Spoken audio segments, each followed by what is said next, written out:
Well, hello again, all the boys and girls out there in YouTube land watching. Georgia Beer Reviews back at you today with another one. And I've got one from Lock 15 Brewing Company out of Akron, Ohio. This is the Killer Fog New England IPA.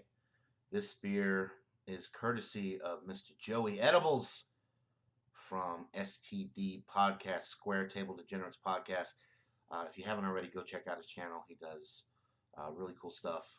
He does a podcast, obviously, every Friday, I believe, at 8 or 8:30. He has a new podcast come out. He puts out great content. Really funny guy, and he sent me some beer. So let's go ahead and get into this one.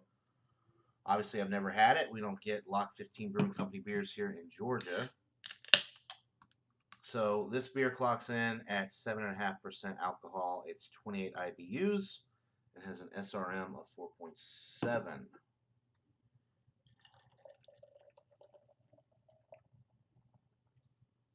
So kind of so far from that initial pour, it's pretty clear. A slight haze to it, but for the most part, clear golden color, some nice streaming bubbles going up the glass. It's got, a 3.5, 4 finger white frothy head. Definitely smells juicy.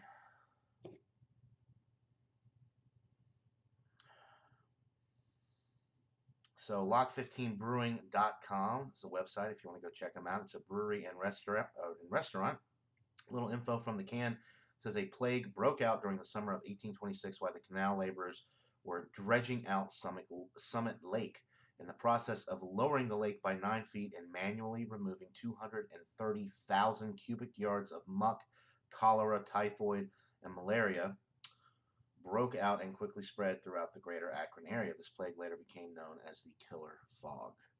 That was a terrible reading, but you get the gist of it. So tropical, fruity, juicy.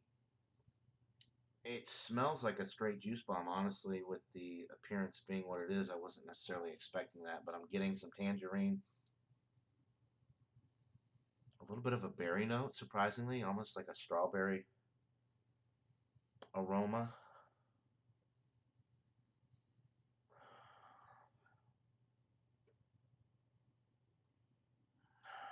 It's interesting. It's an interesting aroma. Definitely fruity, though. IBUs are only 28, so it's not going to be super bitter. Get a lot of hop character without all that bitterness, which I like, which is why I'm a big fan of the New England IPAs. So, yeah, smells like a winner. Mostly tangerine, a little bit of strawberry. Maybe just a touch of mango in there. A little bit of bready malt character coming through, but definitely fruit forward on the aroma. None of the 7.5% ABV is coming through at all. It smells good. So without further ado, let's get into this brew. Cheers.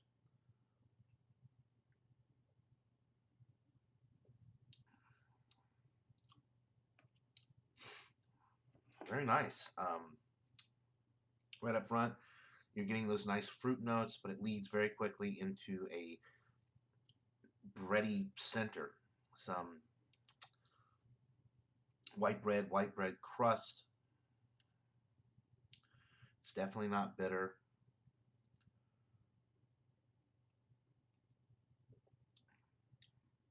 There's an earthiness to this one. It's quite nice, which I'm going to guess is probably coming from the hop varieties that they're using in here. So it definitely smelled a little bit more fruity than it actually tastes. You're getting a little bit of that tangerine, a touch of that strawberry. Let's see, I don't think I'm getting any mango on the palate.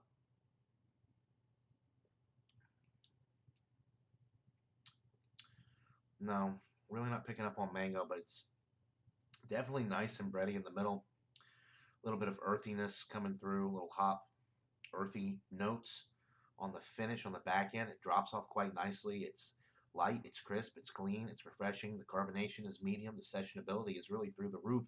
I would never in a million years guess that this is a 7.5%. I would also never in a million years guess from the flavor profile that this is a New England IPA. It's just a light, crisp, refreshing, lightly hopped and fruity beer. It just kind of drinks almost like a pale ale.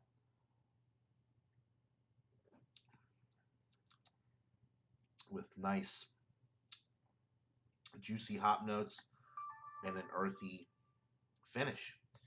I'm really digging this. It's not a traditional New England IPA by any means, but it's really, really good.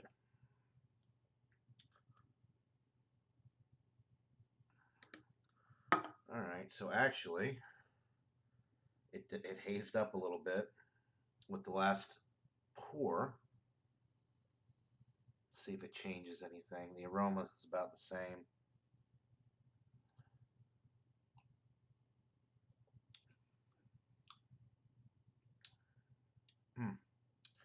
No, it really doesn't change it up too much. Maybe a little bit more of the bready notes coming through on the palate with that little swish and pour at the end there.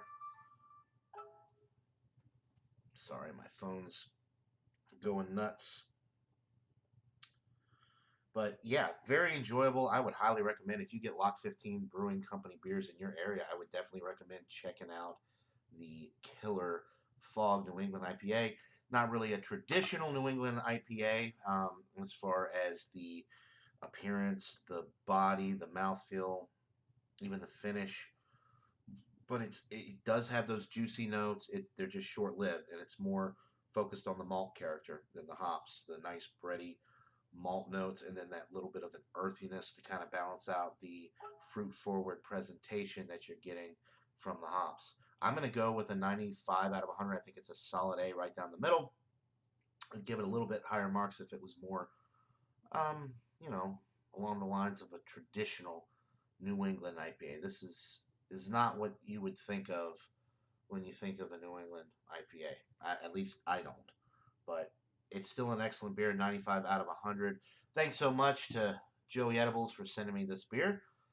Go check out his channel. Link in the description below, as well as right there. You can click on his icon, and that'll take you directly to his channel. So that'll do it for this beer review, guys. Hope you're all having a wonderful day. And until next time, everybody, cheers.